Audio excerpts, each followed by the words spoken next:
Hello everyone, you are watching Sarve Kancham law associates legal update. अदालत का बहुत बड़ा फैसला। परिवार के द्वारा बेची जा रही जमीन पे पहला हक क्लास 1 एयर का।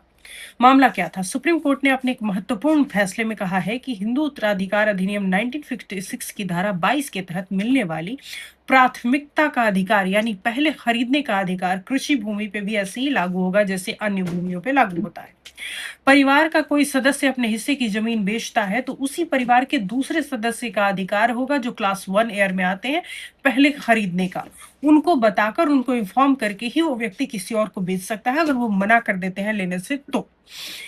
अदालत ने कहा है कि हिंदू उत्तराधिकार अधिनियम की धारा 22 जो क्लास 1 उत्तराधिकारियों को किसी अन्य सह उत्तराधिकारी द्वारा ट्रांसफर की जाने वाली संपत्ति खरीदने की प्राथमिकता देने वाला अधिकार देती है, कृषि भूमि पर भी समान रूप से लागू किया जाएगा। इसका मतलब यह है कि परिवार में किसी सदस्य को विरासत में जमीन मिली है और वो किसी बाहरी व्यक्ति को नहीं बेच सकता है जब तक कि जो क्लास 1 एयर में रहने वाला व्यक्ति है, जो फॉल करता है लीगल एयर, वो खरीदने से मना कर दे।